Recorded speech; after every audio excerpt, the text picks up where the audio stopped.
¿Se debe o no cobrar por diagnosticar? Claro, por supuesto que se debe de cobrar. Ahí está la diferencia de la forma de diagnóstico entre Estados Unidos y Latinoamérica. En el diagnóstico no se puede hacer plata. ¿Cobramos por los 5 minutos que se tardó el trabajo o estamos cobrando por los años que me tardé en aprender a hacer esto en 5 minutos? ¿Has oído esa frase? Sí. Pareciera que dueños de taller, clientes y técnicos generalmente batallamos un poquito para ponernos de acuerdo en algo.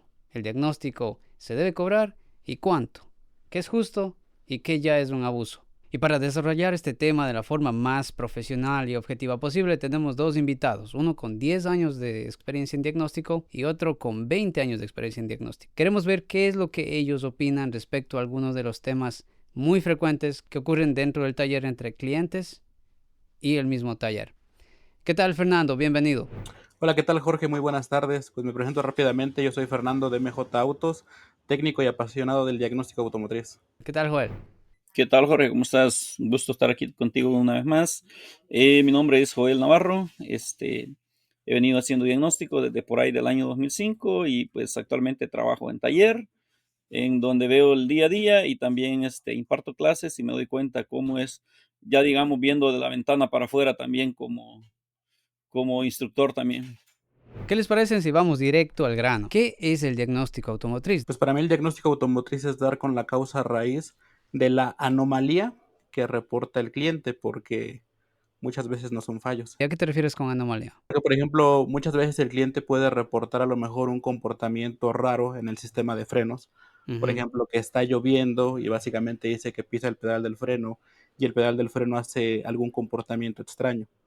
Entonces realmente es dar con esa anomalía. Incluso puede ser una explicación a veces que le tengas que dar al cliente sobre si es un comportamiento normal del vehículo.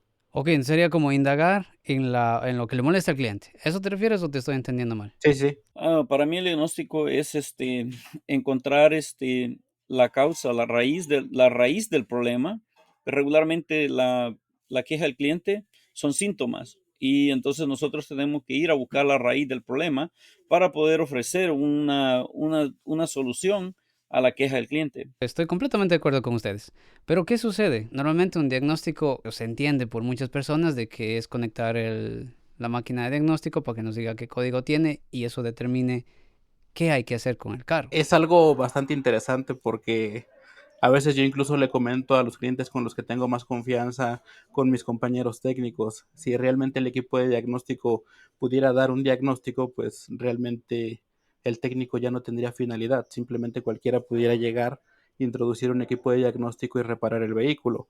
Yo creo que mucho depende también del técnico.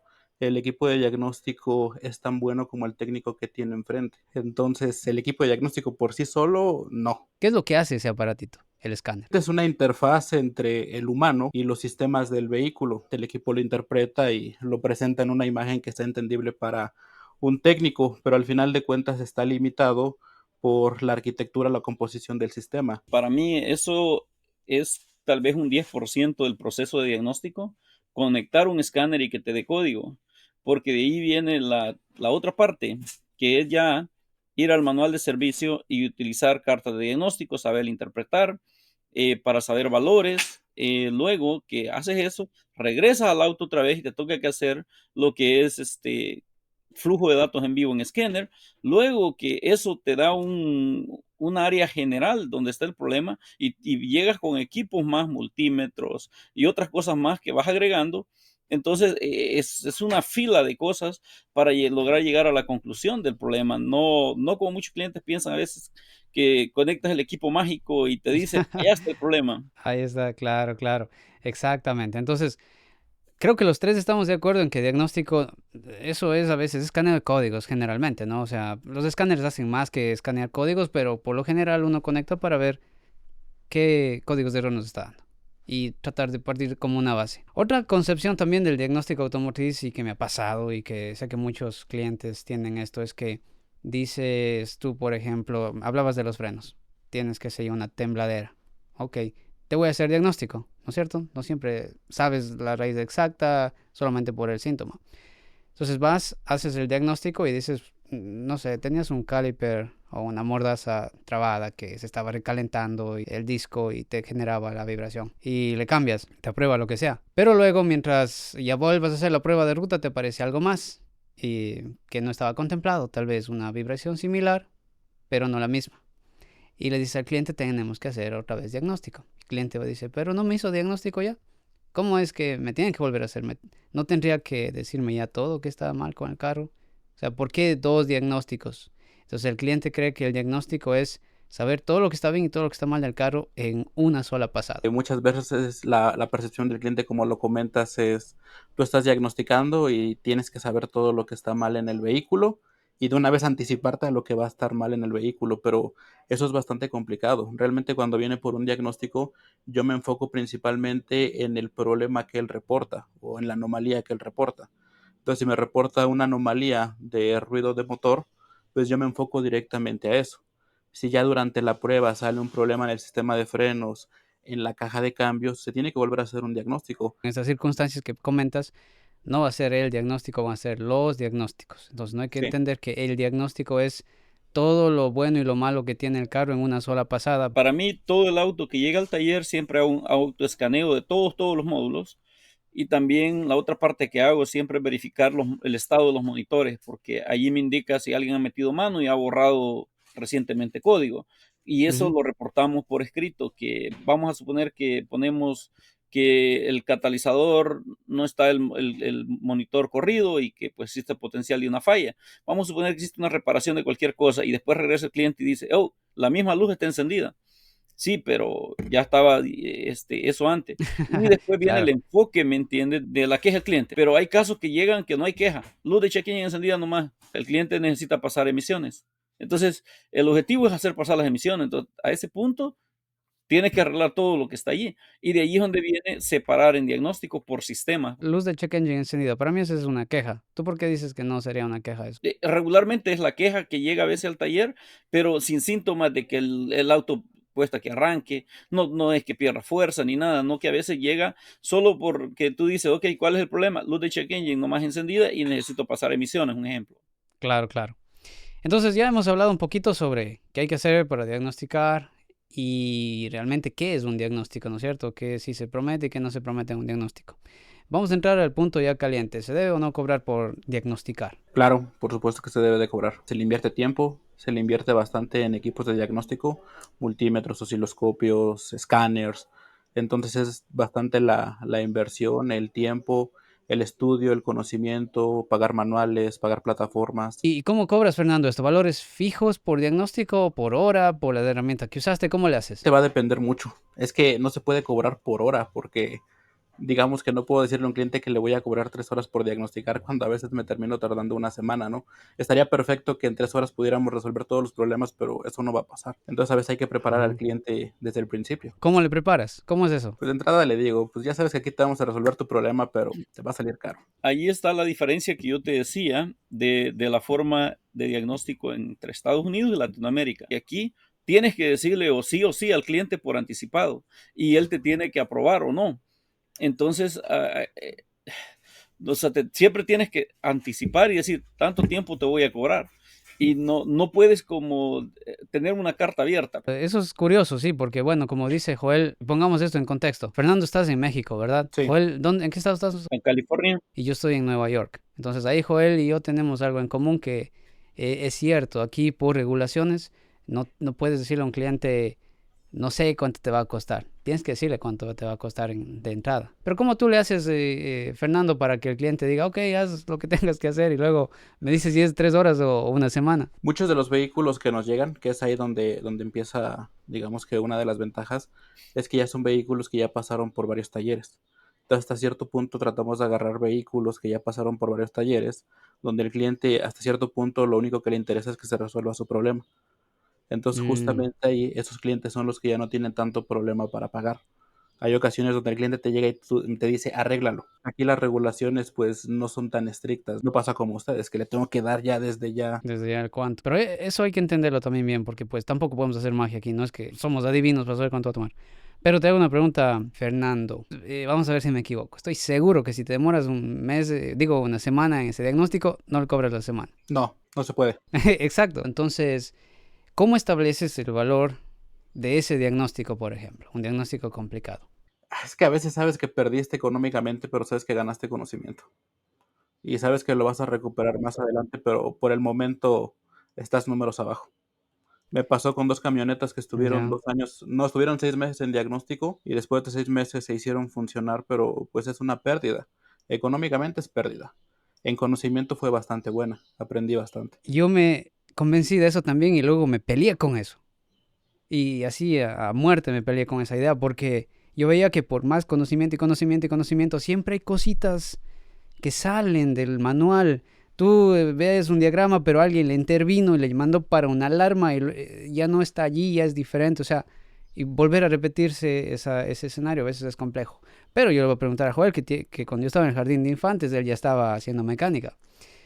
Tienes 20 años de experiencia, Joel. Eso quiere decir que ya tú lo que ves, sabes que por dónde va y no te demorar una semana, sino un día o horitas nomás, ¿no es cierto? No debes tener tú cangrejos como dicen en Venezuela o gallos como les digo yo, ¿o sí? Pues de hecho, solo cangrejos y gallos grandotes, los más grandes que puedas pensar, llegan ahí al taller. Yo creo que la cultura de muchas personas es no pagar diagnóstico.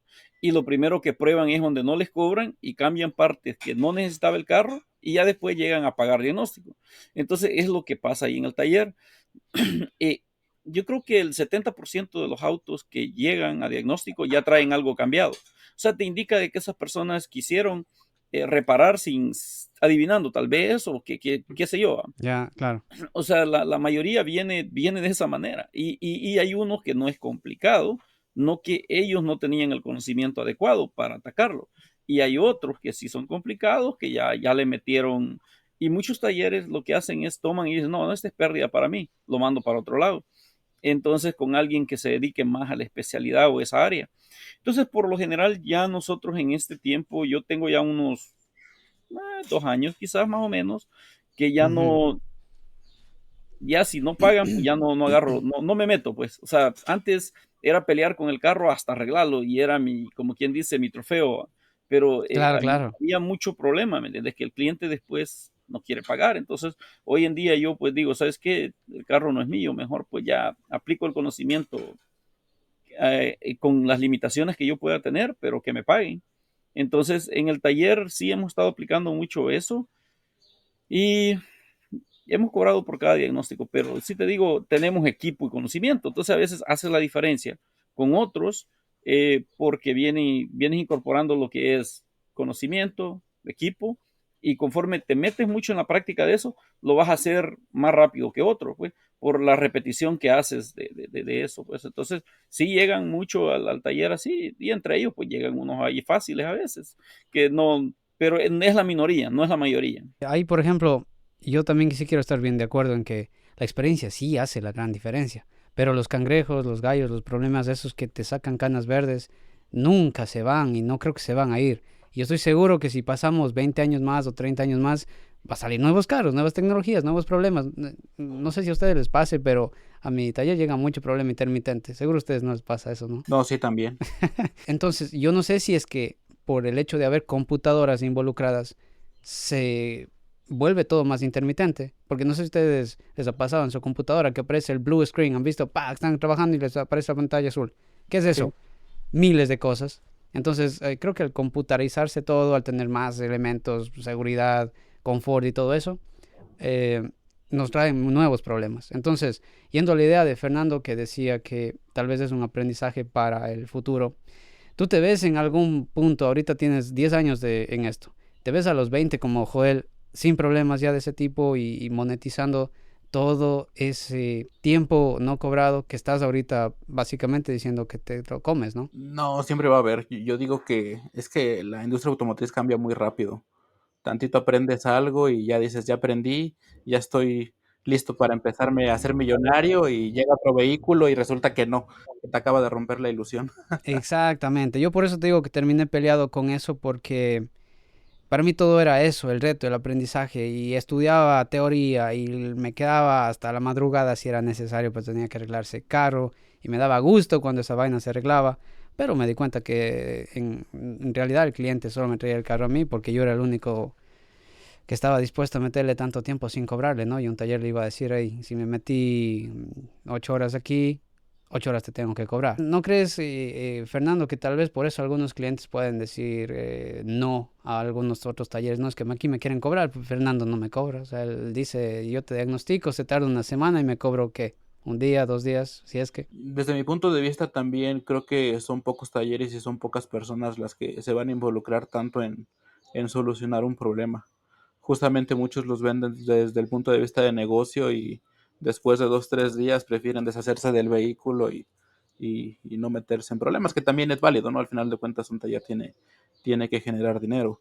Por eso a veces también jugando les digo es que yo creo que estoy un poquito mal de la cabeza porque meterme tanto en un vehículo es más como a veces por orgullo, ya ni siquiera es por cuestiones de dinero. De A lo mejor dinero, puede claro. ser porque todavía soy mucho más joven que ustedes, pero ya Nah. aprenderé y llegar a un momento. Aguanta, ¿qué me estás diciendo, viejo?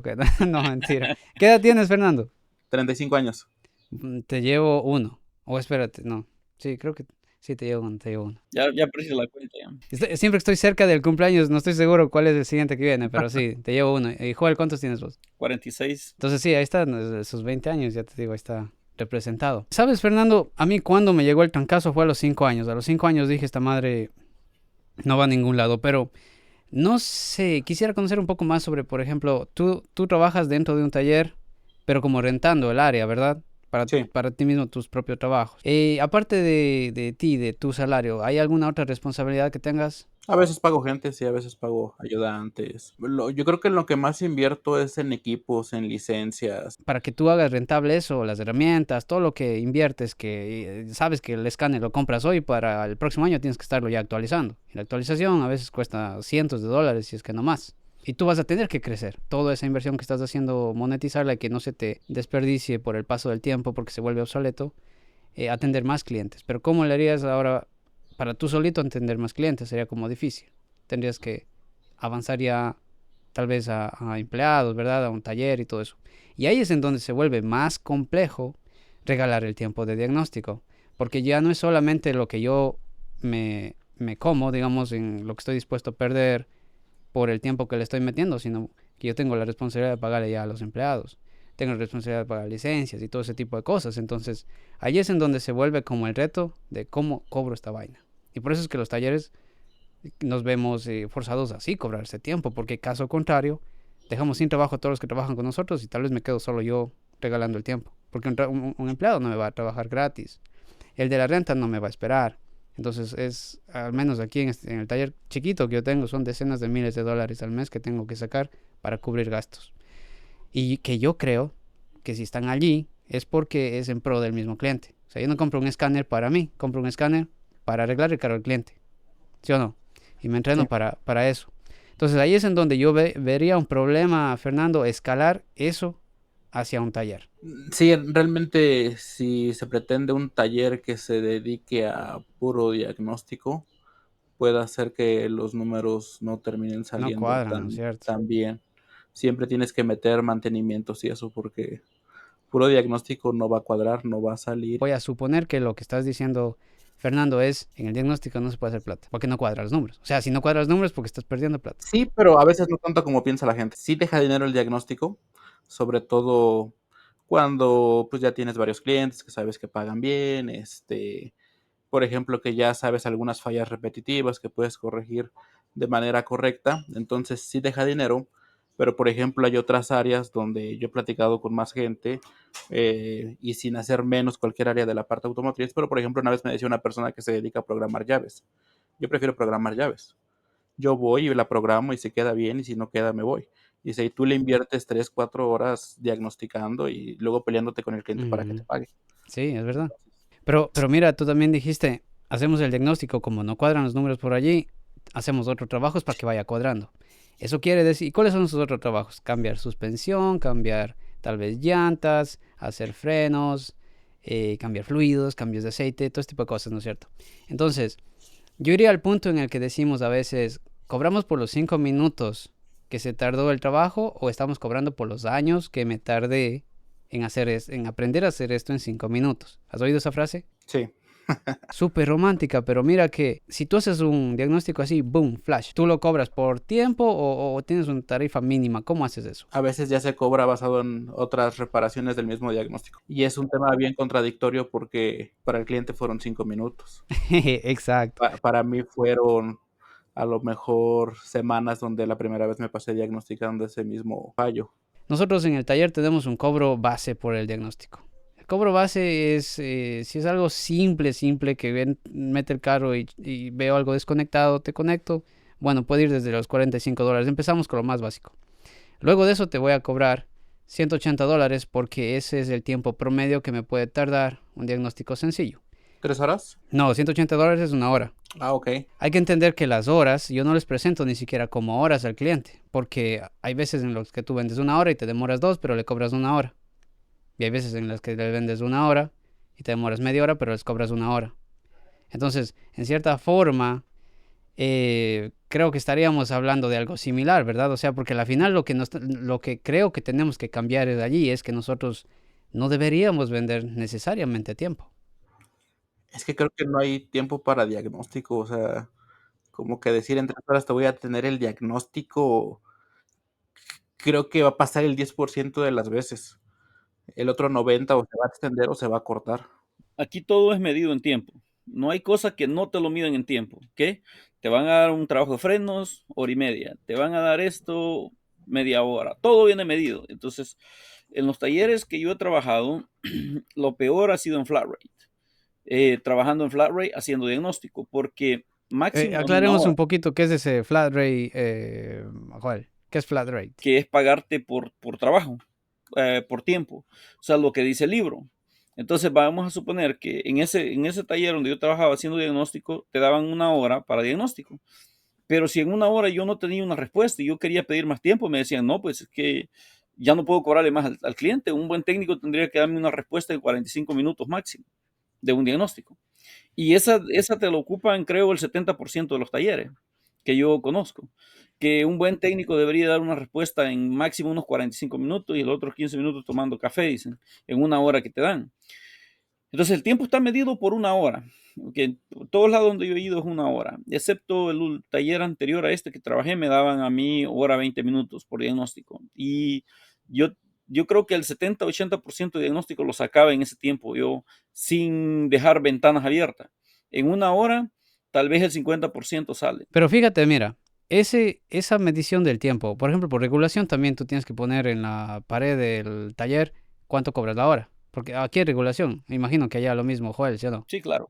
Y por ejemplo, asumo, Fernando, que seguramente en el taller ustedes no tienen posteado cuánto cuesta la hora. No. Pero en realidad, fíjate que las regulaciones dicen hora por reloj u hora por libro. Entonces nosotros a los trabajos le podemos poner valores de hora por libro, pero no necesariamente tienen que estar ligada a una hora de reloj. Porque aquí es en donde yo digo, si no estoy convencido que lo que estoy haciendo bien no es, más bien, si no estoy convencido de que lo que estoy haciendo es algo que moralmente está correcto, no lo haría. Pero aquí está la situación. Nosotros, de entre todas estas variantes, fíjense que no hay una manera exacta de decir, esto es lo justo cobrar en todas las veces, porque a veces tú cobras por 2 horas y te demoras 4, pero y dices, no, es que se ocurrió esto, me toca comerme a mí, entonces te comes esas 2 horas. Entonces, si tú a un cliente le cobras 2 horas y te demoraste 4, entonces, ¿quién es el jodido? El taller. Pero el cliente nunca podría saber cuánto le va a costar, sino hasta después de que suceda. Y ahí va a haber conflictos. Y legalmente no puedes darle eso, entonces todo te va atrapando. Entonces, lo que yo hago es, por ejemplo, en los diagnósticos, medir por procedimientos. Por ejemplo, ustedes tienen una luz de check engine. ¿Cuál es su procedimiento lógico, por ejemplo, para diagnosticar eso? Si es el reporte directo del cliente que lo que le interesa es que se apague, Ujú. literalmente meter el equipo de diagnóstico, empezar a leer códigos de avería, sobre todo si lo que platicaba Joel, si no tiene un reporte de una falla en específico, y pues de ahí empezar a verificar cuál es la razón por la que está prendido y pues tratar de solucionar el problema. Ir a agarrar ese carro, meterlo al taller, leer los códigos, hacer el code scan. Luego de que tienes la lectura de códigos, tal vez haces lectura de datos en vivo o te vas y consultas servicios, boletines de servicio y cosas por el estilo. Yo eso les pongo como itemizado, como nombres. por ejemplo, escaneo y análisis de flujo de datos y le doy un valor en tiempo. ¿Cuánto nos podría tomar eso? Para empezar, no hasta el principio al final. Para empezar, yo diría que es lógico una media hora. Sí.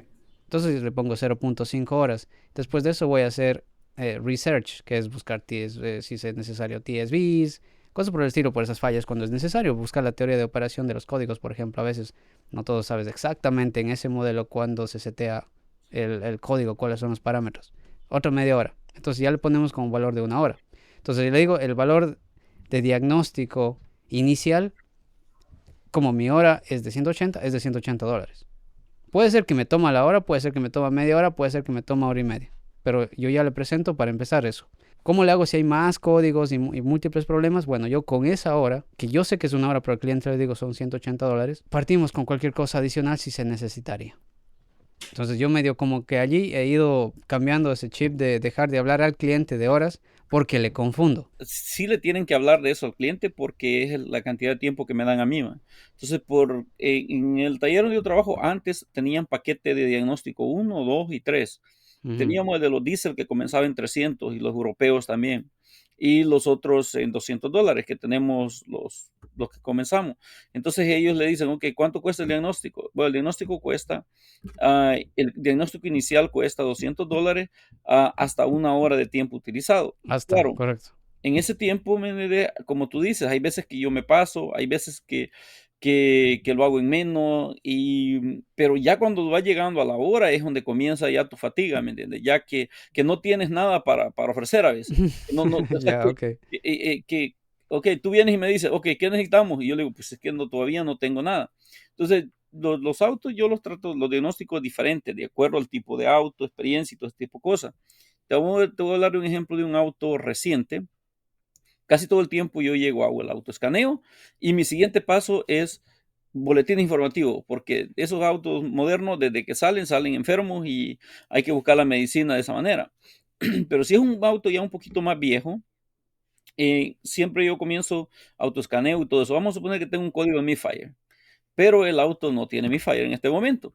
Entonces tú dices, bueno, este ocurrió en cierto momento. Entonces, ¿qué haces? O sea, ¿conectas osciloscopio una sola vez? ¿Haces con escáner o qué? Entonces, el tipo de auto, yo recolecto toda la información, veo flujo de datos de cuadros congelados para ver bajo qué condiciones ocurrió la falla, borro código y me voy a conducirlo con escáner nomás, flujo de datos. Entonces, no pongo osciloscopio porque antes lo hacía, pero pierdes tiempo. Entonces, lo que yo quiero es ver si puedo duplicar la falla del cliente primero para ver si va a valer la pena conectar más equipo y determinar si va a haber eso. Entonces, de acuerdo al año del carro o cierto tipo de cosas de experiencia, a veces uno, eh, se va de diferente manera, no va particularmente todo el tiempo como un protocolo, así va el paso a paso. ¿Qué pasa si después de una hora no pudieron confirmar la falla? O sea, llegó el vehículo y nunca falló y ya le invirtieron la hora. Aquí en el taller cobramos, no pudimos duplicar la falla. Porque aquí nos pasa bastante. O sea, a veces podemos probar un vehículo una semana y no falla. Y llega el cliente y falla. En la hora inicial le decimos al cliente, ok, entonces yo vengo y reporto que estos son los códigos que traía, la que es el cliente, que yo metí equipo, no dupliqué la falla, conducí, se acabó el tiempo. Y ahora vienen y te dicen ellos, ok, ¿y ahora qué hago? Entonces, él dice, ¿y ahora qué hacemos? Entonces le dice, lo que regularmente recomendamos en ese caso nosotros es decirle que se va a necesitar cobrar más diagnóstico, pero que regrese cuando la falla sea más frecuente. Entonces hay clientes que dicen, pero a veces el carro se me ha apagado caminando y yo tengo problemas en que es seguridad y puedo tener un accidente. Entonces uno dice, ok, Ujú. en ese caso, mira, basado en experiencia, te puedo recomendar esto, pero no garantiza reparación. Es que es inevitable y de hecho no es porque uno como técnico tome la decisión. De hecho, las mismas cartas de diagnóstico de muchos fabricantes te dice reemplace componente y la misma carta después continúa y te pregunta si ya reemplazaste ese componente que sigas haciendo más pruebas. Y si dice no, reemplaza. Y sobre todo cuando son fallas intermitentes, pues le dices al cliente, pues mira, basado en la experiencia, yo creo que es la unidad de mando del motor, pero pues no puedo ver la falla, no he confirmado la falla, dices que el vehículo se apaga, estos vehículos normalmente sufren, te recomiendo que cambies esto. Y es como lo dices, por sospecha. ¿Nos deberíamos sentir mal por eso? Yo no, porque te digo, los mismos fabricantes lo llegan a recomendar en las cartas de diagnóstico. Yo desde otro lado le veo que eso no tiene que ser un problema moral para nosotros. Porque Porque mira, como decía Joel, es un carro que está andando en la carretera y se apaga. ¿Qué pasa si un motor convencional se apaga? Tú te quedas sin frenos, a veces te quedas sin dirección, ¿no es cierto? Porque el booster ya no te sirve, la dirección se endura, si es eléctrica peor. Entonces, vos le vas a decir a ese cliente, ah, sí, anda nomás así y ya cuando se te apague regresas y si se accidenta. Entonces, no todos los escenarios da para eso, ¿no? Entonces, yo pienso que allí, haciendo mención hacia la seguridad, le dijéramos, esta es la opción, basado en la experiencia que tenemos, en los datos que tenemos, pero como no podemos confirmar, la falla ni siquiera está presente, no hay algo obvio, no se duplica, te recomendaríamos, por ejemplo, cambiar una bomba de gasolina o un relay que falle intermitentemente. Eh, Tenemos esa opción o esperar a que falle, pero es peligroso, y dejar que el cliente escoja. Entonces yo creo que a veces uno se toma atribuciones como técnico que no le corresponde, cuando debería ser siempre el cliente el que decida. Nosotros somos como los que le guiamos en la información, o sea, les damos la información y les guiamos en lo que nos pidan, pero ¿no les parece que a veces tomamos nosotros atribuciones por el cliente que no nos corresponden? Regularmente nosotros le damos las dos opciones. Al cliente, si le das opciones, siempre va a escoger una y hay veces la que más le conviene a él. Entonces, ¿me entiendes? Nosotros siempre le damos opciones en ese caso y le decimos, mira, aquí tienes dos opciones. Una, esperar que esta falla reocurra con más frecuencia para que lo traiga. Y la otra es que se puede hacer y cambiar partes en base a un como estadísticas que uno tiene de fallas, pero no garantiza que se va a reparar eso. Y te va a costar un dinero la parte y la mano de obra. Y si eso no arregla el auto, vas a seguir gastando más dinero. Entonces tú tomas la decisión. Entonces cuando el cliente dice, no, pues es que es seguridad y todo eso, sí, pero entiendes de que es posible que no te arregle la falla. Entonces dicen, sí, sí, sí entiendo. Entonces en el taller siempre ponen algo, el disclaimer que le llaman aquí, que tienes que poner, descargar tus responsabilidades en el cliente. Entonces viene y pones que se va a reemplazar la parte por petición del cliente.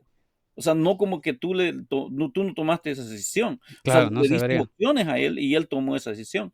Entonces, y se pone por escrito. Todo eso queda por escrito, ¿no? Mira que bajo eso no está mal recomendar en un escenario de esos. ¿Dónde sí estaría mal, por ejemplo, reemplazar partes porque sí? Yo creo que porque no podemos o no nos da la gana de meterle tiempo al carro o diagnosticar, ¿no es cierto? No, y en muchos talleres llega a pasar, sin hacer revisiones, sin revisar cables, alimentaciones, nada de eso, y van directo a reemplazar el... Claro, eso es lo que la gente cree que es el diagnóstico. Y yo no dudo que algunos lo hagan así, pero yo, por ejemplo, tengo la idea, porque conozco a muchos técnicos, pues me he rodeado, ¿no? De muchos de ustedes. Y yo creo que la mayoría somos personas que queremos hacer bien, nos sacamos la madre para aprender esta cosa y en realidad ni siquiera nosotros estamos valorando bien lo que estamos haciendo. Yo creo que ese es el problema entre nosotros los técnicos, porque a veces nos sentimos culpables de tomar una decisión como esta, no cobrar el diagnóstico. O sea, me esforcé tanto, invertí tanto, págame el diagnóstico, pero tenemos miedo de cobrar. Yo creo que esos son los puntos que definitivamente dan la vuelta entre los técnicos y como el cliente nos percibe, creo que está el problema. Justo que hablábamos de que el cliente no entiende esto porque son muchas cosas. Imagínense nosotros medio nos enredamos, ¿cómo vamos a hacerle con un cliente? Pero yo les preguntaría a ustedes, ¿quién es el responsable de educar al cliente? Nosotros somos los responsables de aclararle cómo funciona, hacerle ver que, pues, que ahora tiene un vehículo híbrido, ya ni siquiera es de gasolina, no le puedo cobrar un diagnóstico normal, pues es algo completamente diferente, o con una red de 48 voltios. Es, es enseñarle al cliente y hacerlo darse cuenta que los vehículos ahora traen más tecnología y es más complicado diagnosticarlos y repararlos. ¿En qué carta de servicio vienen esas indicaciones para educar al cliente? No hay ninguna. Eso ya sale de la parte técnica. Por eso yo soy medio defensor también de que ya cuando nos abrimos un taller tenemos que irnos más allá de la parte técnica. Y eso de la educación al cliente para mí es clave. Yo estoy luchando en eso todos los días y todavía tengo problemas, pero creo que he mejorado bastante en eso. Y creo que más bien si tú eres técnico y lidias directamente con los clientes, necesitamos o necesitas aprender a transmitir claramente las ideas al cliente de la forma más simple posible y que él se ponga de tu lado y tú te pongas de su lado. Yo creo que ahí es la mejor relación que puede haber. Tienes que ser empático al final de cuentas. Yo a veces comprendo que pues el cliente pues lo que quiere es que su vehículo quede funcional, al final de cuentas es su medio de transporte, pues también lo que quiere es gastar lo justo y pues también me pongo de mi parte, o sea, yo pretendo repararte tu vehículo a la primera, pero a veces se sale de mis posibilidades porque hay que aceptar que por mejor técnico que seas no puedes resolverlo todo.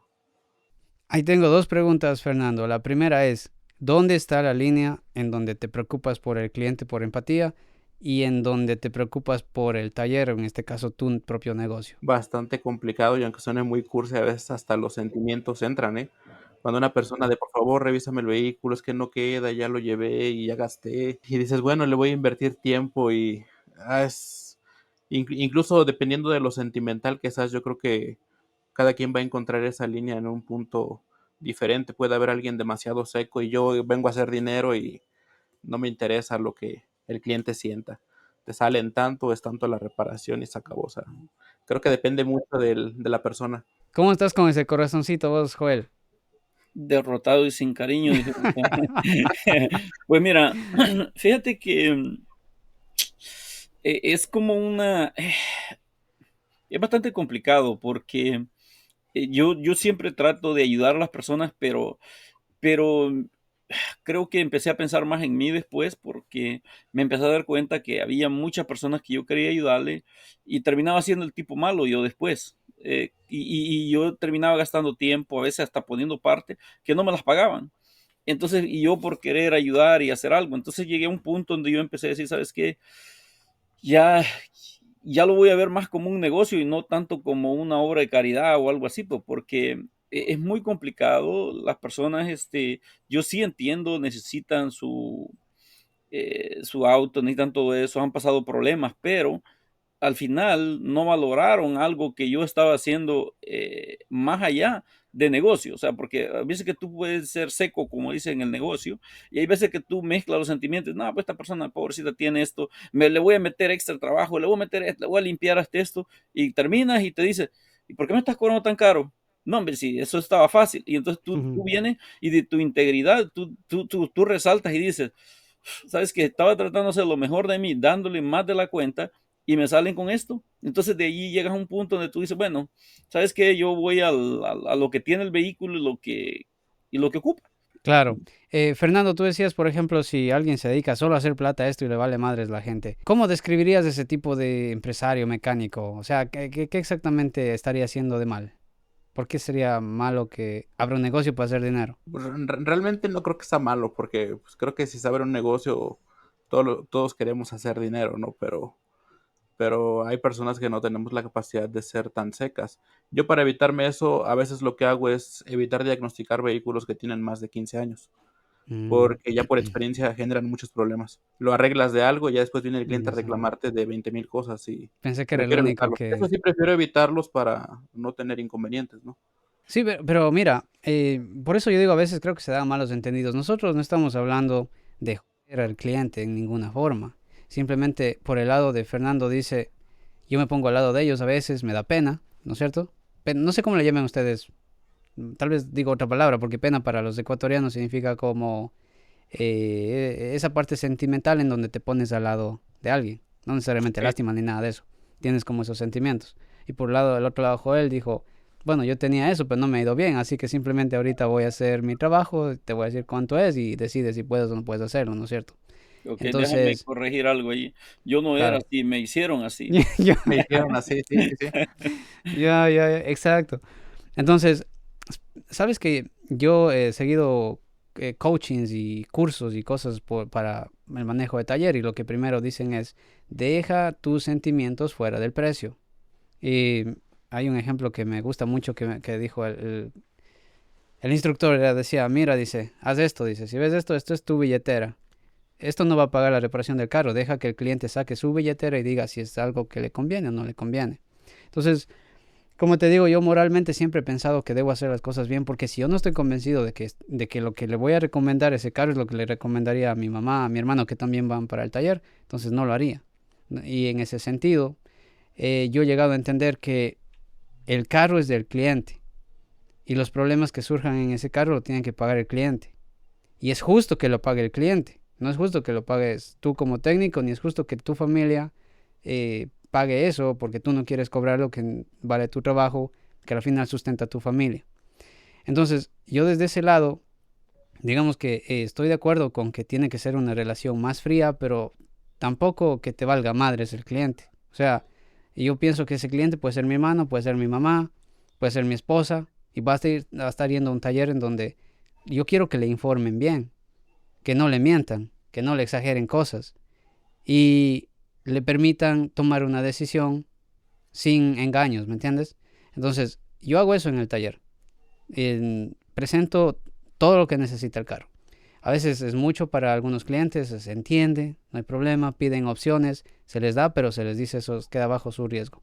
Pero a la final, si lo hace o no lo hace, a la final es cosa del cliente, ¿no es cierto? Porque nosotros estamos remando contra un montón de gastos y problemas también, que, por ejemplo, ahorita tenemos, qué sé yo, Fernando, 35, 36 años.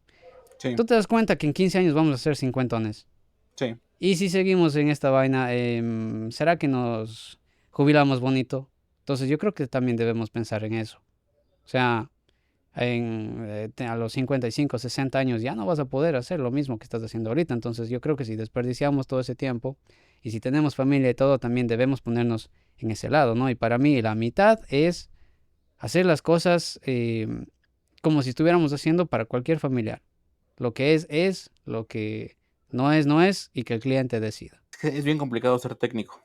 A veces el cliente tiene una percepción que es completamente errónea.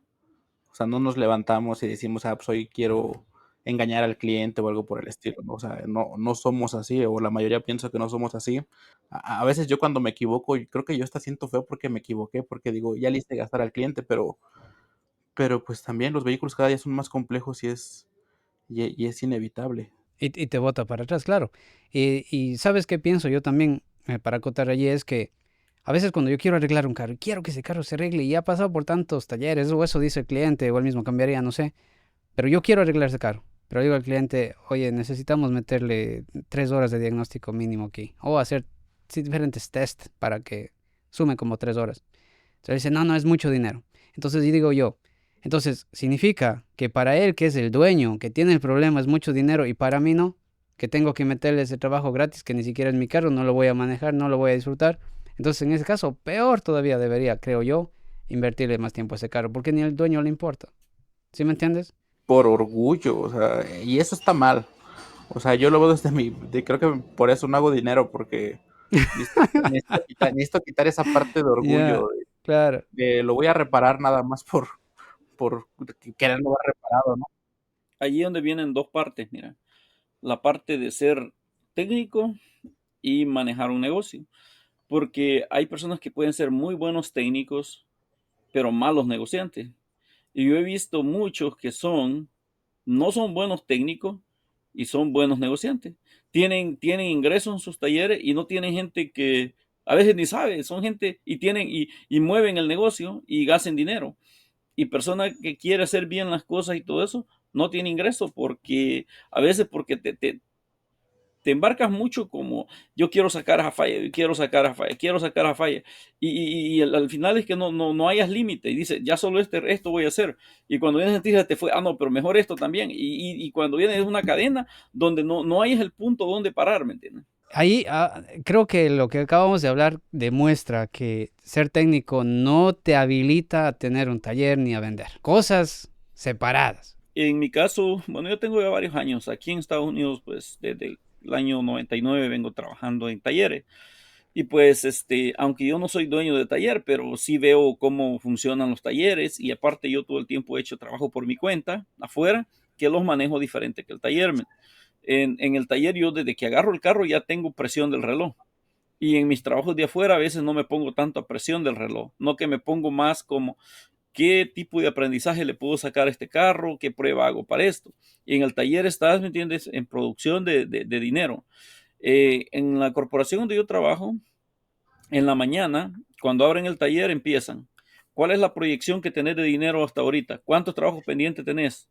Pum, pum. A Ujú. las 5 de la tarde llaman, ok, ¿cuántos trabajos cerraste? ¿Cuánto dinero? Ok, teníamos que haber sacado $9,500 al día para poder cubrir los gastos de taller y de pago de los empleados. Sacaste 7, o sea, quedamos 2 cortos. ¿Cuántos trabajos pendientes tienes para entregar? Y esa es la rutina diaria. O sea, ellos no te preguntan cuántos carros reparaste, qué tan fácil estaba, qué tan difícil estaba. El punto de ellos es cuánto dinero entró. Entonces, ¿me entiende? Claro. ¿Cuánto es? Porque ya hay un porcentaje para cubrir al día los gastos del día, ¿me entiende? Entonces, al menos yo tengo que producir alrededor de 1,300 al día en el taller para que pueda sobreexistir el taller, ¿me entiende? Pero yo ahí te preguntaría, ¿cómo haría un negocio para saber cuánto estás aportando al negocio y poder calcular el retorno de inversión entre tu salario y lo que produces? Mira, en mi caso, a nosotros nos traen bien medidos. Tú sabes aquí cómo funcionan con software, métricas, a qué horas entraste, a qué horas saliste a un receso, a qué horas entraste del receso, la hora de almuerzo, este trabajo, a qué horas lo agarraste, a qué horas lo tenías que haber terminado, cuánto te tardaste. O sea, nos llevan bien medidos, ¿me entiendes? Hay una en mi caso están hasta las recomendaciones que yo hago están puestas ahí. Recomendé llantas, recomendé freno, recomendé esto. Entonces, todo eso está medido. Al final yo creo que sí hay un complemento en lo que uno hace, que mis números, si me valoran mis números nada más, van a estar más bajos que el que hace freno, el que hace suspensión, eso ni dudarlo. O sea, no, mis números van a estar bajos, pero sobre todo las recomendaciones de dinero más grandes vienen de mi trabajo. O sea, de ahí vienen las recomendaciones de freno, suspensión, un montón de cosas más. Entonces, no es solo el diagnóstico de por sí, de la queja del cliente, no que es las recomendaciones que vienen a la parte de eso. Claro, de lo que ocupa el carro, porque como yo digo, yo reporto lo que tiene el auto. Y si me preguntas, hay gente que a veces llega y dice, los amortiguadores están botando, enséñamelo. Pues no tengo ningún problema en decir, sí, ven, mira, aquí está, porque está reportando lo que el auto tiene, no Lo que realmente, necesita. no, sí, lo que el auto necesita. Y ellos toman la decisión de qué quieren hacer, tirarlo, comprar otro, arreglar partes o qué. Tú sabes que lo que no se mide queda como para imaginar, no sé, o sea, por ejemplo, un mecánico que te saca llantas, frenos y todo eso, tú sabes cuántas horas te produjo, pero en el de diagnóstico no sabes cuánto realmente estará produciendo. O sea, ¿cómo mides eso? Entonces queda como a la imaginación. Y yo creo que ese es el reto de los talleres. Yo, por ejemplo, tengo ese mismo concepto con el que diagnostica en mi taller, porque los números de él son horrorosos. Entonces, ¿qué le tengo yo? Yo le tengo exigido la mitad de la producción que le exijo a un técnico regular, siempre y cuando saque los diagnósticos y se encargue de hacer las recomendaciones y el control de calidad. Entonces, y eso es porque también nos ponen difícil a los talleres, porque el mecánico que diagnostica, que es la bala revisando y resuelve problemas que no más no pueden resolver los otros, cobra más o menos en el taller, generalmente más. Vos igual vas a querer cobrar más, no vas a querer cobrar igual si solo hicieras frenos y esas cosas, ¿verdad? Sí, sí, pues de hecho yo gano más que todos los demás allí, ¿no?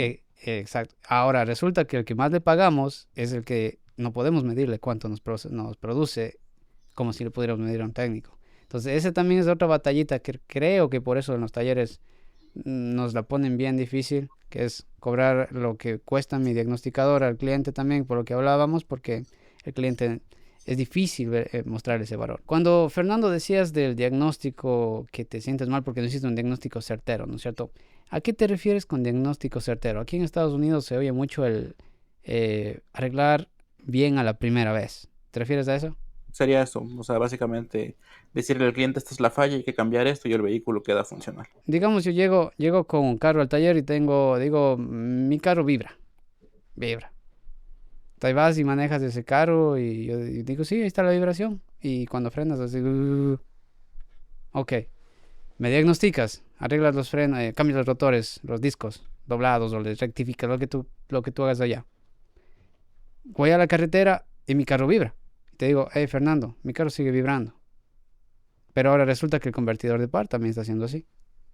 Y me arreglas el convertidor de par y te digo, hey Fernando, mi carro vibra. Pero ahora cuando acelero, los CV axles comienzan a vibrar. Entonces, para el cliente siempre a veces es el síntoma y punto. Y no distingue entre las condiciones, que si acelero, que si freno, que cuando voy en pendiente, que cuando voy en bajada. Tú te refieres a que si yo digo mi carro vibra y tiene todas esas condiciones que yo he encontrado varios y tengo documentados en video. Tú te sientes con la responsabilidad de decirle, tu carro vibra por todo el convertidor de par, por los ejes y por los frenos a la vez, y si no te sientes mal, o dices, esto está causando al menos parte de la vibración, ¿cómo le presentas eso? Creo que ahí empiezan incluso las técnicas de diagnóstico. Debes de saber cómo empezar el diagnóstico, hacer una prueba de ruta, confirmar realmente la queja del cliente, porque desde ahí pueden empezar los inconvenientes. Si te dice que vibra, pero tú nunca confirmas realmente cuál es la vibración que produce, porque en ese tipo de condiciones incluso tienes que salir con el cliente, porque si no ya vas a empezar bastante mal y al rato vas a tener un inconveniente. Eso también a veces lo ocupamos como broma de que es que el cliente se queja de un ruido y yo le reparé otro y resulta que ese no era, ¿no? Claro, claro, exacto. ¿Cuál es tu orden lógico de diagnóstico en general, Fernando? Primero confirmar la queja del cliente. Si no la puedo confirmar, pues ya se vuelve bastante complicado. ¿Qué sigue? Hay que ver si es problema eléctrico o problema mecánico. Pero independientemente de los dos, la inspección visual es muy importante. Ya luego empiezo a meter el equipo de diagnóstico, revisar boletines técnicos, cartas de diagnóstico. Hay un poquito de diferencia cuando es un problema mecánico, cuando es un problema eléctrico, Vamos con un problema eléctrico que típico nos llegan los check engines y todo eso. Vamos a un código misfire. Pues primero lo confirmaría. Tendría que, si tiene un código de avería, normalmente tendría que prender la luz del check engine encendida. Entonces confirmaría que efectivamente trae por ahí algún detalle. Metería el equipo de diagnóstico, empezaría a ver a lo mejor si hay códigos de avería, a ver si tengo algo guardado en el cuadro, básicamente lo que se quedó grabado. Empiezo a leer parámetros, si tengo lector de Misfire en vivo, lo empiezo a leer y hago una prueba de ruta para verificar que efectivamente se está generando un Misfire. Y después de eso, pues normalmente lo que te pide la carta de diagnósticos, empezar a intercambiar bobinas, empezar a intercambiar bujías, empezar a intercambiar inyectores. Si se confirma en ese momento, pues simplemente se reemplaza la pieza o las piezas. Si confirmo que el problema fue en una bujía, verifico el estado de todas en general y se recomienda el reemplazo de una vez de todas. Si se confirma que es una bobina, pues se solicita el reemplazo de la bobina. Es que ahí viene el detalle, ¿no? Que un misfire se puede generar por muchas razones. Cuando me refiero a un proceso, o sea, ¿tú te brincas algunos chequeos básicos o generalmente siempre tienes unas pruebas básicas? Por ejemplo, muchos dicen, siempre chequea el voltaje de batería, siempre mira, saca las bujías y míralas, chequea fusibles antes de empezar cualquier cosa si piensas que es algo eléctrico. ¿Tú vas por esos procesos o te brincas basado en la data que coges al principio? Ya depende un poquito de la experiencia, pero creo que también seguir las cartas de diagnóstico ayudan bastante. Ya para medio terminar el tema ese de cobrar los diagnósticos, ir y revisar las cartas de diagnóstico de los fabricantes. A veces, por ejemplo, nosotros pagamos Identifix, Oldara, todos esos softwares que te dan Sí, sí. información de fallas confirmadas y todo eso. Sacar diagramas eléctricos, informarte de la teoría de operación de un sistema, porque tú sabes que el código se genera por cómo fue diseñada la computadora, accedió a ciertos parámetros y te prende algo.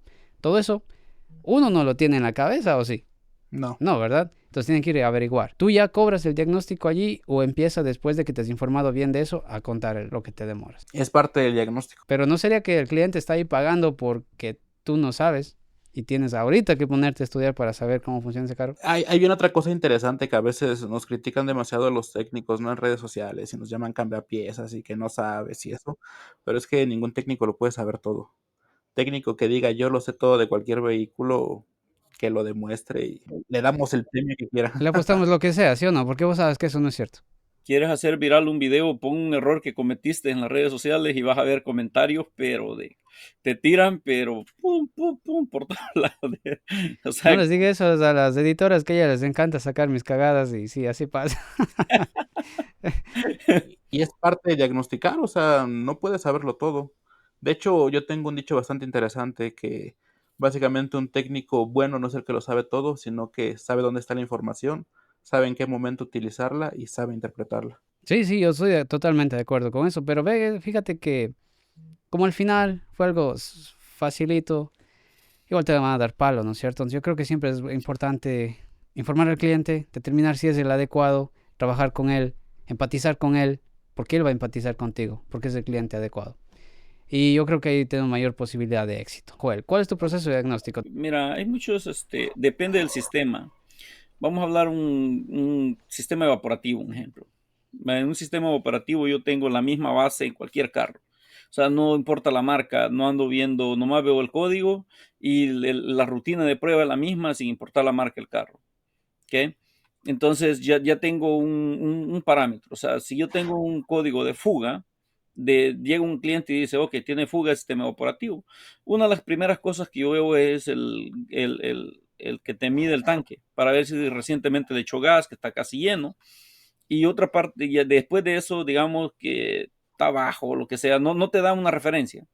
Me voy al tanque y empiezo con la mano, pero sin aplicarle fuerza, no que sin resistencia, a ver si dejó flojo el tapón, pero suave, suave, suave, a ver si lo dejo flojo. ¿Ok? Esa es la siguiente. Ok, vamos a decir que el tapón estaba bien. Ok, ahora digo yo, ahora voy a hacerle una prueba de fuga a todo el sistema. Entonces desconecto el solenoide de purga y pruebo el solenoide de purga y de ahí meto y sello todo el sistema. Quiero saber si todo el sistema, primero, la fundación del sistema está bueno, no hay fuga. Y si no hay fugas y pruebo a veces el sistema, y te voy a decir la verdad, porque esto no le gusta hablarlos mucho porque dicen, es que no, estás adivinando. Okay. Después de eso, digamos, el sistema estaba sellado, no tengo fuga mecánica, el tapón me pasó la prueba. Entonces, a veces me toca aventar solenoide de purga y el bent solenoid, si quiero arreglar ese problema, porque ya gasté tiempo a veces, pero yo ya eliminé otras posibilidades que habían antes de eso. Ok, si es auto moderno, voy a lo mismo, me voy a un boletín informativo a veces, porque hay muchos boletines informativos de programaciones y cosas así. Pero eso sería mi rutina, digamos, en cualquier carro, un sistema evaporativo. Ahora, el P0300, ese estás abriendo una cajita Pandora, ¿ves? Porque allí tengo dos cosas. ¿Va? El cliente viene y ves un código P0300. Entonces, tengo dos formas de atacar eso. ¿Está la falla presente ahorita? ¿Sí o no? Depende cómo esté. Si la falla está presente, siempre lo comienzo con una compresión relativa. Quiero determinar si mecánicamente la fundación del motor está buena antes de moverme a lo eléctrico. Y depende del diseño del carro. Los autos europeos son muy fáciles, casi todos arriba traen las bobinas, le pegas un jalón y la cambias de lado. Entonces, si veo constante el misfire en un cilindro 3, un cambio, intercambio en componente. Pero depende de la configuración del auto. Pero vas a hallar un Dodge que la trae, hay que quitar el colector de admisión para llegarle y tú dices, aquí ya me voy a echar 2 horas y media. Entonces, ok, entonces la falla está todo el tiempo presente. Siempre mecánicamente, siempre comienzo con la parte mecánica, si está presente. Y si no está presente la falla, entonces sí me voy a conducirlo con escáner, viendo flujo de datos en vivo y ver bajo qué condiciones trata de ocurrir la falla. Claro, antes de esto, digamos, yo ya vi datos de cuadro congelado para ver cuándo ocurrió, porque vamos a suponer que ese carro me dijo que era en frío, yo veo que era en frío y no estaban moviendo el auto, a tu mente empieza a llegar, será empaque de culata quemado, solo se dio en frío. Y a veces tú dices, este no necesito manejarlo, necesito ponerlo bajo esas condiciones que ocurrió la falla. Entonces, si es un misfire que no está presente, lo manejo, lo conduzco al auto y quiero ver si puedo duplicar la falla. Hay veces que antes de irme a eso borro código, porque quiero saber, correr monitores y ver qué pasa. Y ya cuando regreso, la falla no se pudo duplicar. Ok, pero si tenía dirección que era en un cilindro en específico, el 3, digamos, y hay acceso a la bujía, voy y la quito, pero no trato de quitarla primero, trato de ver si puedo duplicar la caja la queja del cliente antes de ir a tocar el componente. A veces defienden muchos el hecho de que si vas a las bases, hubieras empezado por la bujía antes de estar poniendo escáner y tanta vaina y manejando y todo. Y encontraste la bujía. O sea, ¿por qué no te fuiste directo a la bujía? Si es una base, un fundamento. Porque fíjate, mira, así me llegó un carro, el carro jalonea, tironea. Ok, está bien. Y yo me voy y lo siento, y sientes un tironeo. Vas a suponer que la bujía estaba gastada, pero ¿cómo sabes si ese era o no era el problema? Entonces vienes y la pones. Pero el torque converter, el problema era el torque converter, el que estaba haciendo que te hiciera esa vibración, porque se siente igual que un misfire. Pero no tenías código de transmisión. Entonces, no, es que la bujía la necesitaba, sí la necesitaba, pero no arregló el problema. Entonces, primero trato de. A veces me han dicho a mí personas en videos que he puesto, como un día del sistema de válvulas variables era uno. Entonces, yo no le eché aceite antes de conducir el auto, no que yo quería duplicar la que es el cliente primero. Y me dice uno ahí, no, es que lo primero que haces es echarle aceite antes de manejar. Y le digo, ok, digamos que sí, le echo aceite y lo voy a manejar y la que es el cliente ya no la puedo duplicar. El carro llegó a mí así, sin aceite, como venía. Entonces, yo quiero duplicar la queja del cliente primero antes de hacer algo para ver si lo que yo hizo una diferencia a cómo llegó el auto. Porque si nos ponemos a tocar cosas primero, arreglas el problema a veces, pero ¿y cómo cobras? A veces no sabes si lo arreglaste o no lo arreglaste. Eso, es que ¿qué no garantía? sabes.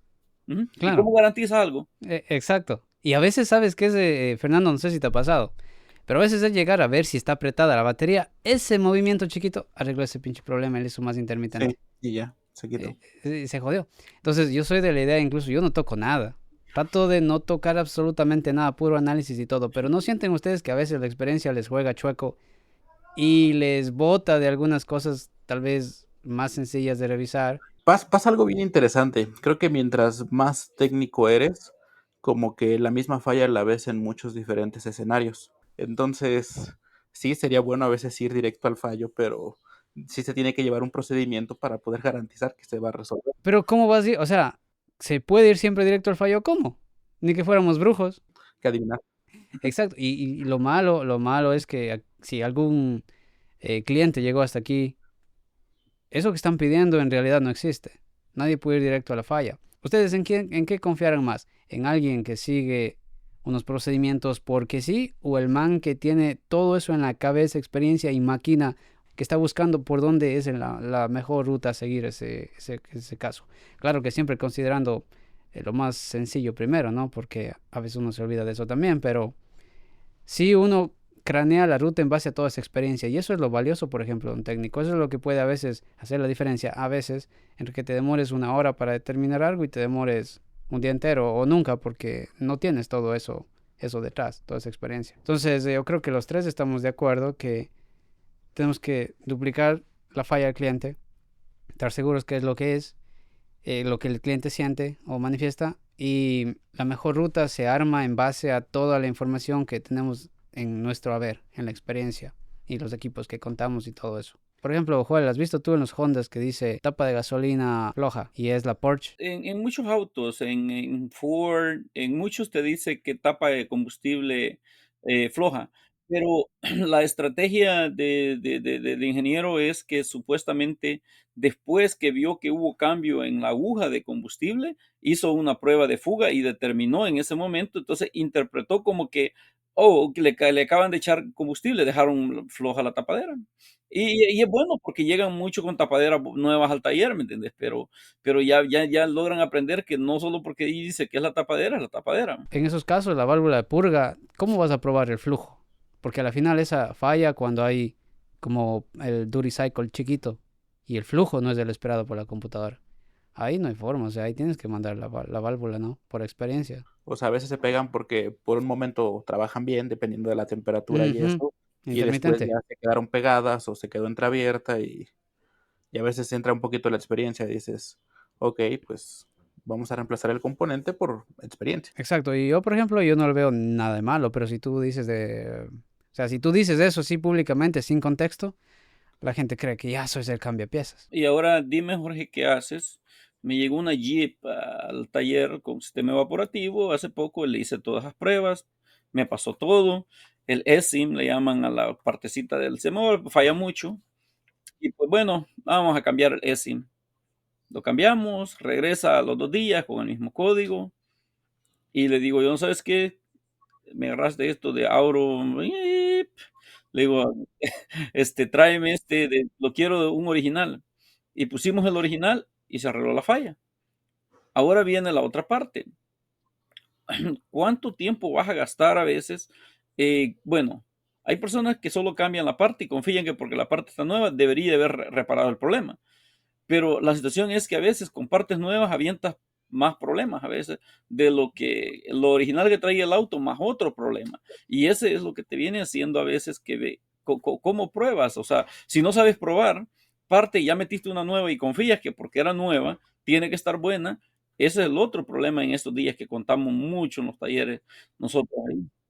Entonces, mira que tú también eres Fernando de los que cuando se puede verificar, se verifica primero siempre. Sí, debo de verificar. Ahora, hablábamos de CP0300, Misfire, pucha, yo creo que es de los más comunes que llegan a los talleres.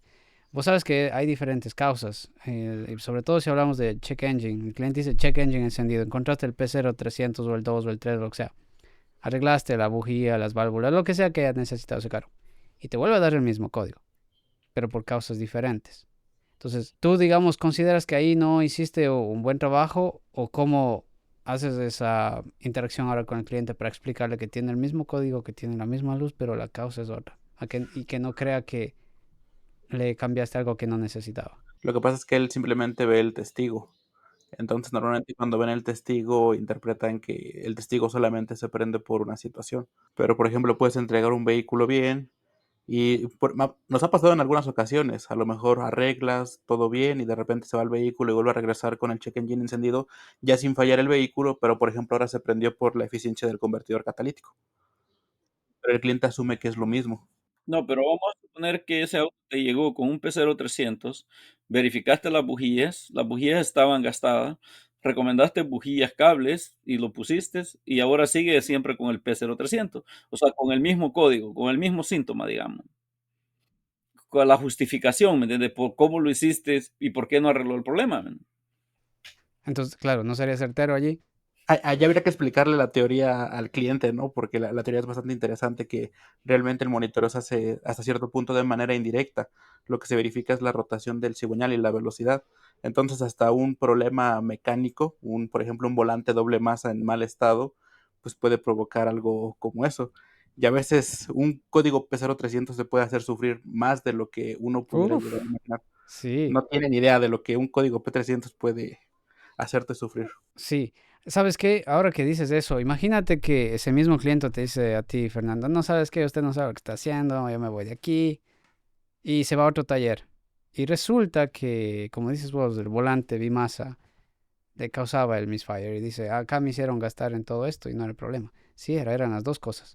Entonces, eso a mí lo que yo aprendí es que uno no puede, no debería, que cuando recibe un carro decir, le hicieron gastar en vano. ¿Cómo sabes? Prueba que no necesitaba lo otro.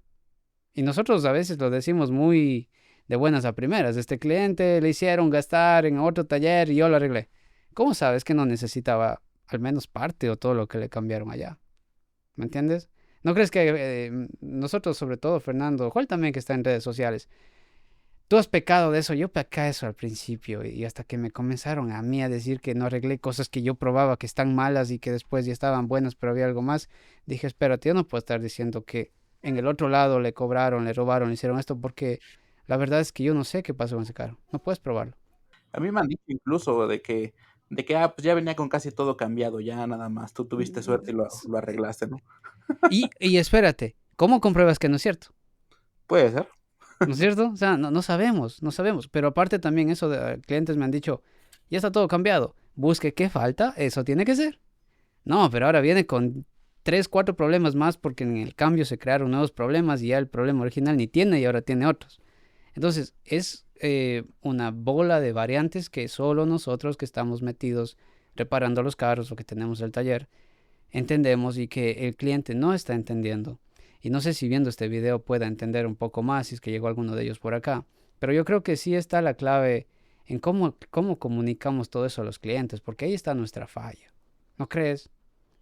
¿Qué cliente va a entender toda esta cosa técnica que estamos hablando nosotros? Fíjate que nosotros casi nunca le explicamos tanto la técnica de cómo funciona, cómo hace la computadora para hacer algo. Sí, yo me meto mucho a veces. Tú sabes, cuando uno trabaja para un taller, como yo trabajo, yo no tengo contacto directo con el cliente. O sea, a mí me da un papel, me llega y hay veces que solo me le ponen check-in encendida. Y yo les digo muchas veces, hey, ¿cuál es la que es el cliente? Yo la luz de check-in ya la ve él, la ves tú, la veo yo. A mí eso no me interesa. A mí me interesa saber síntomas. ¿Cuál es la que es el cliente? O sea, el carro cuesta que arranque en las mañanas, cuando aceleras tiembla, o sea, el síntoma, eso es lo que a mí más me interesa. Entonces llego al punto que a veces me toca que hablarle al cliente y le digo, mira, me gustaría obtener más información de cuándo ocurre la falla, con qué frecuencia, tipo cosas así, la información, ¿me entiendes? Para poder atacar un poco mejor a la falla y se ocupa a fuerza, se ocupa o sea, las condiciones en que ocurre la falla, la ocupas a fuerza para que te acelere el proceso de diagnóstico. Sí, y fíjate que, de nuevo, la parte técnica debería comunicarse bien con la parte de ventas y la parte de ventas comunicarse bien con el cliente. Yo creo que ahí está la falla, Fernando y Joel. ¿Qué creen ustedes? Esa comunicación es la que nos falta porque eso no está en ningún manual. ¿Qué les parece si cerramos en este caso que estábamos hablando del diagnóstico desde el lado técnico, cómo se ve la cosa, y sobre los cobros, los costos, lo que el cliente ve, lo que no ve, lo que cree, lo que es, lo que no es, y toda esa cantidad de variantes que hablamos? ¿Qué recomendación final ustedes tuvieran para intentar mejorar esta como mala imagen que tiene todavía, lamentablemente, el, la gente en general de los mecánicos? Porque por más que nosotros ponemos ejemplos de que un doctor te cobra por revisar, un abogado te cobra por hacer búsqueda en sus libros, sus leyes, lo que sea, pero nosotros no podemos hacer eso. De entrada, darse cuenta que el cambio tecnológico en la parte automotriz fue bastante grande en los últimos 20 años, brincó a pasos agigantados. Un técnico hoy en día requiere de información, herramientas, estarse actualizando constantemente. Desgraciadamente, no hay un curso que te pueda dar la solución de todos los problemas. Depende mucho del técnico. El técnico le tiene que invertir tiempo, le tiene que invertir dinero y pues sean conscientes que si tienen carros más modernos, repararlos les va a salir más caro porque se requiere un nivel de especialidad mucho más grande. Ese sería el consejo que les doy a todos realmente. Fíjate que yo pienso que la mayoría de veces que le cambien partes que no ocupan los autos es culpa del cliente, porque el cliente siempre a veces anda tratando de buscar lo más barato y no realmente la persona que le ofrece soluciones. Trata de ir primero a veces donde aquel que no cobra diagnóstico, porque me sale más barato según, y cuando aquel le hace algo y no puede, va donde el que le cobra el diagnóstico que no llegó primeramente. Para mí, mucho de los problemas se generan a base del cliente. Y el cliente le falta mucha educación, que es parte de nosotros, que tenemos que tratar de educarlo. Y luego viene la parte de los mecánicos, que no están educados también, muchos. No invierten en la parte de herramientas, entrenamiento. Este tiempo, una de las herramientas más caras creo es el entrenamiento, lograr entender y practicar y todo eso. Y aparte, muchos de estos que cobran barato y no se entrenan son los que te están tirando en las redes sociales. Ah, y para saber qué era una bujía, conectaste eso.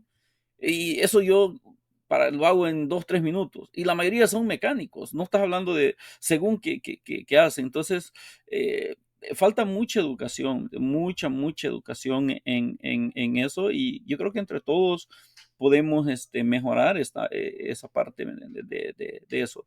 Clientes, yo sé que hay problemas en los clientes, sé que hay problemas en los mecánicos y sé que hay problemas en todos lados. La Todos historia de los, siempre, el sí. mecánico quiere ganar más, el cliente quiere pagar menos, el taller también quiere ganar más. Y entonces, ¿cómo Y balanceamos eso ahí? no cuadra, ajá, Ujú, algo no no cuadra, cuadra claro. ahí, uno se salió del triángulo. El cliente Sí, quiere pagar menos exactamente. y el taller quiere ganar más y el mecánico quiere ganar más. ¿Y de dónde sale todo? Del ingreso del cliente. Y si él quiere pagar menos, entonces, ¿me entiendes? Ahí es ¿Cómo donde gana más? tenemos Claro. que satisfacer la necesidad por la que llegó el cliente de nosotros y trabajar con honestidad, porque hay muchas personas que sí trabajan deshonestamente y esos son los que realmente muchas veces ensucian el nombre de la industria, pues. Pero Joel, verás, yo de todos los mecánicos que conozco, solo uno sé de primera mano que es deshonesto. Todos los demás, yo los considero igual de honestos que yo. Hacen las cosas por el bien del cliente, por el bien de su familia. Tratan de hacer siempre lo justo. Algunas veces, como Fernando, incluso van más allá y se ponen más sentimentales y se ponen al lado del Más cliente mucho romántico más. con el Más carro, más románticos, claro. Entonces, yo no sé por qué pasa esto. O sea, no creo que hayan más mecánicos malos, o sea, que los malos sean más, no creo. Lo que creo es que hay una desinformación, una confusión y malos entendidos. Yo creo que tal vez, fíjate, mecánicos, tal vez en la industria que realmente son deshonestos, tal vez podría ser algún porcentaje de un 10%, puedo pensar yo. Pero cae en la misma balanza de los deshonestos los que no tienen entrenamiento. O sea que tal vez podría ser a veces un 50 o más por ciento. Entonces la gente, para el ojo del cliente, tú no resolviste un problema y no sabes lo que hace o eres deshonesto. Aunque a veces no puede ser que sea deshonesto, no que tal vez no tiene entrenamiento. Pero al final termina en que no resolvió el problema Y al final cayó en esa categoría. Sí, pero verás con lo que dices. Digamos, estás distinguiendo lo que es alguien deshonesto que a propósito hace algo mal, otro en cambio que es incapaz, ¿no? Que quiere hacerlo bien, pero lo hace mal. Pero, ¿qué tal lo que viene más acá? Que tú lo haces bien, pero el cliente lo percibe mal, como los ejemplos del misfire, de los problemas que persisten, pero no porque no hayas hecho bien tu trabajo, porque diagnosticaste algo que contribuye a la falla, pero hay más. Entonces, ahí yo creo que allí sí podemos hacer mucho, que es en cómo comunicar mejor esto. Y lo que yo suelo hacer siempre es setear expectativas, eso es lo mejor que he aprendido. Sí, ahí es donde viene la comunicación con el cliente del proceso de tu diagnóstico, porque muchas veces yo, digamos, vea, llega un misfire y yo veo bujías gastadas y todo eso, entonces nosotros le decimos, mira, vamos a tratar de corregir esto primero porque está mal y lo vamos a reemplazar, pero no estamos garantizando hasta este punto que te va a arreglar la falla, pero no podemos seguir sin hacer esto porque esto es básico. Eh, entonces a veces te preguntan, ¿y eso va a arreglar la falla? No, no podemos garantizar. Es posible que sí, es posible que no, pero no podemos seguir si esto no está hecho. Pero ahí es en donde el cliente piensa que estás adivinando, porque no entiende. Yo lo que suelo decir es, mire, yo no puedo asegurarle que eso va a ser todo, pero sí le puedo asegurar 100% que si no hace esto, no se va a arreglar la falla. O sea, es lo único que sé, que si esto, por ejemplo, si tienes una bujía rota, con misfire, si no cambias esa bujía, va a tener misfire, ¿no es cierto? Eso es lo único 100% seguro. Que haya algo más de que el volante más esté vibrando y cause esa oscilación, o incluso, fíjate, el cardán, ¿no? El que va de la Sí, sí. transmisión al diferencial, vibra y te causa un misfire, cosas locas, sí. O sea, yo no sé si habrá más de eso. Entonces, seteando la expectativa correctamente y si lidiando con clientes razonables, sería lo ideal, ¿no? Y cuando alguien ve que un cliente realmente es irracional con eso, imposible de tratar con él, yo prefiero ni siquiera realizar el trabajo, porque prefiero pasar a un carro en donde termine de arreglarlo y el cliente esté agradecido de lo que hice por él y no en cambio me termine odiando, llevándome a una corte, dejándome un mal review o alguna cosa por el estilo. Si este podcast le va bien, nosotros podemos hacer otro capítulo en donde ya más allá de hablar de las problemáticas y de las soluciones parciales que hemos hablado, podríamos entrar más a detalle en algunas específicas que tal vez nos comentan. ¿Qué les parece si terminamos tal vez respondiendo unas cuantas preguntas a unos comentarios que puse referente a este podcast y así nos vemos en otra vez? ¿Qué les parece? Sí, sí, perfecto. Excelente. Ok, vamos a con Sergio Gaona. Dice, el diagnóstico sí se paga. Si no se encuentra la falla, no se paga. Pero si las pruebas que se hicieron y por los resultados arrojados. Imagínate, te echas 5 horas de gratis. O sea, no se vale cambiar piezas por sospecha, significa que no sabe lo que está haciendo. En todo caso sería por prevención si una pieza está visiblemente deteriorada y probable a que pueda fallar y es de difícil acceso. Pero ya explicamos, ¿no es cierto? Que a veces, primero que nada, debería ser opcional del cliente. Se le habla con la verdad y decide hacer o no. Quiere tomar el riesgo, lo que significaría irse con su carro así, volver otra vez a empezar el proceso. Es cosa del cliente, ¿sí o no? Es un poquito controversial ahí lo que él dice, pero es un poquito, si no encuentras la falla, no cobras. O sea, imagínate, te vas metiendo, llevas 5 o 6 horas y le dices, no, ya estuvo, no hay nada.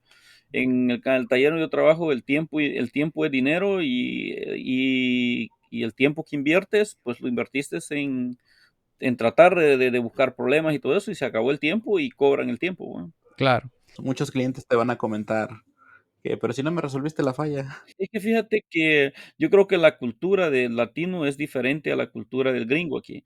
El gringo, o sea, tú le explicas y le dices, no pudimos duplicar la falla, bro, y te pagan y no andan haciendo, no andan haciendo mucho pleito. ¿Verdad? Entonces, por eso que yo te digo, cuando yo trabajo con varios latinos, primero hago un juego psicológico antes de comenzar, entrar para ver cómo se interactúa. Pues. Sí, tiene que ver mucho con la cultura que tienes. Y sabes que acá también, o sea, es difícil, ¿no? Es que acá sí toman más. Aunque lo único que he visto diferente es que aquí la gente no está esperando a que sea gratis. Como yo veo que, como que creo que es en México, ¿no? O sea, si te hago la reparación, no me cobras el diagnóstico. Eso hay mucho, ¿sí o no? Sí, a mí cuando me preguntan eso ya no les contesto.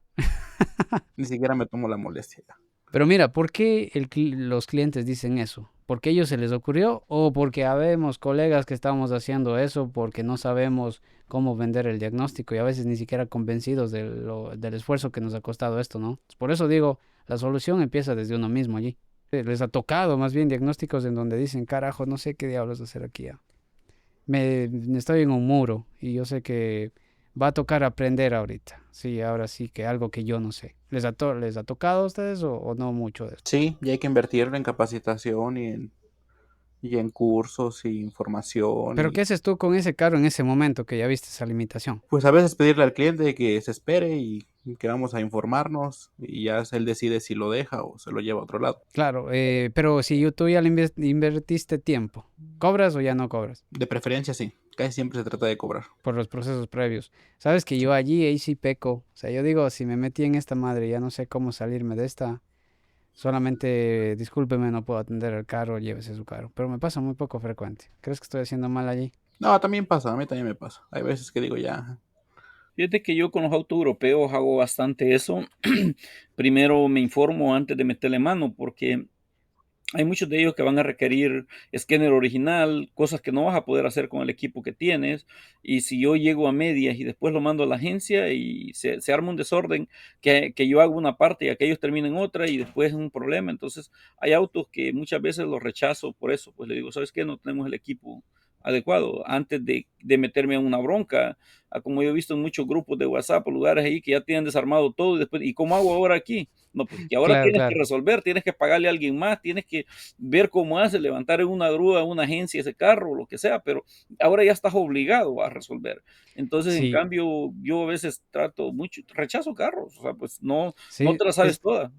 Es que ahí, Joel, creo que eso es un buen olfato que te da la experiencia que vos dices, huele a problema. Y tengo sí. que estar seguro si me quiero meter en esta madre o no. Y cuando el cliente está problemático, no, discúlpeme, no le puedo ayudar. A mí eso me pasa con los vehículos que llegan con los arneses, todo el cable ya demasiado reparado, Ujú. parchado. Sí, a veces lo veo y mejor no. Pasa. Claro, y te digo, o sea, vos decías Fernando al inicio de que hay clientes que ya hicieron de todo y no lo arreglaron y dicen, ¿sabe qué? Usted arregle mi punto. Pero hay otros que te dicen, verá, ya que ya gasté demasiado, no tengo mucho presupuesto. Es peor todavía, o sea, ¿cómo te vas a hacer cargo de ese desmadre? Sí, ¿No sí, es sí. cierto? Ese comentario me llama la atención, el de abajo, ¿no? El de William. Sí, es que a veces no es que uno quiera hacer mal el diagnóstico, cada día las cosas son más complejas. Lo que quisiera es facturar dinero y reparar los carros, pero es muy común que siempre nos digan mal diagnóstico, mal reparado. Es que ¿Sabes qué es peor, pero Fernando? Que vaya a otro taller y diga, mal mecánico el que te hizo, den yo para hacerte bien. ¿No crees? Nos estamos sí, echando tierra a nosotros mismos y no tenemos evidencia que el otro man haya hecho mal. Siempre. A veces, tal vez sí. ¿Y qué tal a veces donde el cliente llega y te miente? Yo vi recién un caso entre unos ahí compañeros también que tienen redes sociales, que uno sale exponiendo que ha reparado mal el motor y han puesto pistones usados, y sale al que donde fue y dijo, oye, los pistones me trajo el dueño, me trajo el cliente, le dije, él no quiso. Entonces, a veces yo creo que nos ponen como perros ahí a pelear entre nosotros mismos, y eso también nos afecta como industria. Entonces, Joel, Fernando, muchísimas gracias. En realidad se pasó rapidísimo. No sé cuánto vaya a terminar este video durando cuando lo publiquemos, pero espero que las personas, tanto clientes, dueños de taller, técnicos, hayan sacado algo positivo de nuestras experiencias, ¿no? Que aquí sumando entre los tres, acá con el Sensei Joel ya tenemos 40 años de experiencia casi en lidiar con tanto desmadre y en muchas de las cosas estamos bastante sincronizados. Y a la final, para mí, o sea, aunque aquí sí suene cursi, para mí a la final es disfrutar el paso de lo que es nuestra existencia y disfrutando hacer lo que hacemos todos los días. muchas gracias a todos por su atención y pues nunca dejen de aprender. En esto siempre hay que estar estudiando, es una de las preguntas que mucho me hacen. Pues hay que estar estudiando todos los días, capacitándose. La capacitación es muy importante hoy en día y lo más importante es que tengan la mente abierta y nunca dejen de aprender si realmente se quieren dedicar a los carros. Saludos a todos. Bueno, quiero despedirme aquí de todos ustedes y decirle que hay muchos que dicen que ya tienen toda la experiencia, que ya saben todo. El que cree que ya sabe todo ya dejó de aprender, ya se limitó, porque nunca vamos a dejar de aprender. es súper importante seguirse capacitando porque la industria se mueve, rola, mueve, y si nosotros nos quedamos atrás, no. Es más, aunque estudie uno no logra llegar al nivel, pero al menos intentamos lo más que se puede.